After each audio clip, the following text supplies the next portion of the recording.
नमस्कार।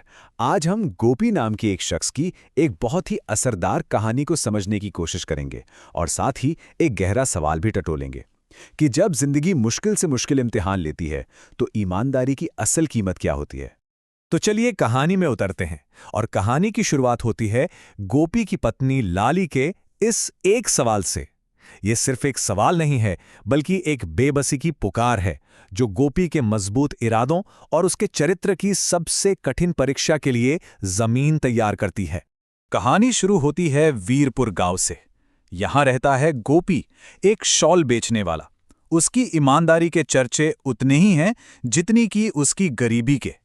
सोचिए, गोपी दिन रात मेहनत करता है, गांव-गांव कश्मीरी शॉल बेचता है, लेकिन फिर भी मुश्किल से 2 वक्त की रोटी जुट पाती है। अपने बच्चों की भूख उसे अंदर ही अंदर खाए जा रही थी और इसी मजबूरी में वो एक अमीर गांव अमीरपुर में अपनी किस्मत आजमाने का फैसला करता है। अमीरपुर में गोपी के अच्छे स्वभाव और सही दाम की वजह से उसका काम चल पड़ता है। लेकिन जैसा कि अक्सर होता है, ये कामयाबी कुछ लोगों की आंखों में चुभने लगती है। अब ये जो है ना, ये हमारी कहानी का बिल्कुल सार है।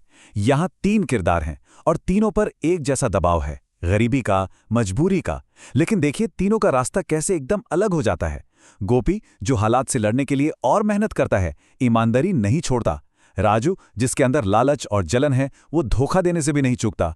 और तीसरा, हरिया, जो डर और बेबसी में बहक जाता है और गलत राह पकड़ लेता है। और फिर यही होता है। गोपी के 2 साथी दुकानदार राजू और हरिया जलन के मारे एक साजिश रचते हैं। गांव में हो रही चोरियों का इल्जाम बड़ी चालाकी से गोपी पर डाल दिया जाता है और रातों रात गोपी की सारी इज्जत मिट्टी में मिल जाती है। गांव वालों का ये ताना गोपी के दिल में तीर की तरह चुभता है। वो जिस गांव की भलाई चाहता था, उसी ने उसे चोर बना दिया।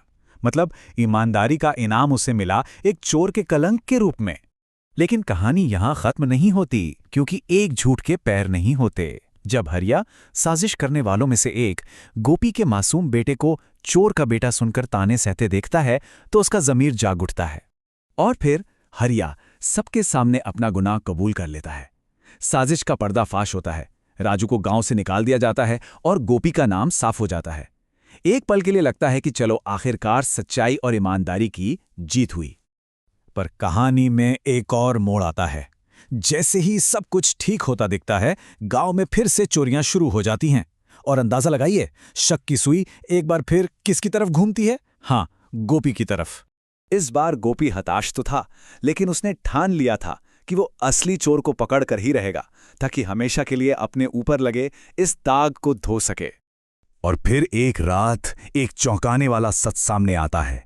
गोपी चोर को रंगे हाथों पकड़ लेता है और जब नकाब उतरता है तो वो देखता है कि ये तो हरिया है, वही हरिया जिसने पहले उसे फंसाया था और बाद में बचाया था। अब सोचिए, सच गोपी के सामने था। उसके पास वो चाबी थी जिससे वो अपनी बेगुनाही का ताला हमेशा हमेशा के लिए खोल सकता था। लेकिन क्या वो इस सच को सबके सामने लाएगा? ये सवाल जितना आसान लगता है, इसका जवाब उतना ही मुश्किल है। और गोपी यहाँ एक ऐसे नैतिक दौराहे पर खड़ा है जहाँ एक रास्ता उसकी अपनी इज्जत की ओर जाता है और दूसरा रास्ता हमदर्दी की ओर। अगर वो सच बोलता है तो उसका नाम साफ हो जाएगा, लेकिन एक मजबूर बाप जो अपने बीमार बच्चे के लिए चोरी कर रहा है, उसकी जिंदगी तबाह हो जाएगी। और अगर वो चुप रहता है तो वो उस बाप को तो बचा लेगा, लेकिन खुद हमेशा के लिए चोर कहलाएगा।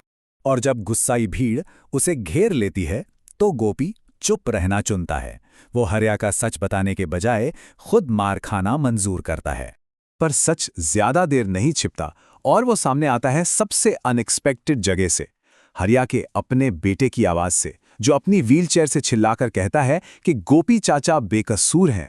अपने बेटे की हिम्मत देखकर हरिया टूट जाता है और भरी भीड़ के सामने अपना गुनाह मान लेता है। लेकिन यहां गोपी का असली किरदार चमकता है। वो हरिया के लिए सजा नहीं मांगता, बल्कि गांव वालों को समझाता है कि हरिया का रास्ता गलत था, पर उसकी नीयत एक बाप का प्यार था। वो बदला लेने के बजाय लोगों को मदद के लिए आगे आने को कहता है।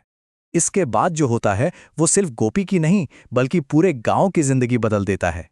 गोपी की इस दरिया दिली को देखकर गांव वाले पिघल जाते हैं और सब मिलकर हरिया के बीमार बेटे के इलाज के लिए पैसे जमा करते हैं।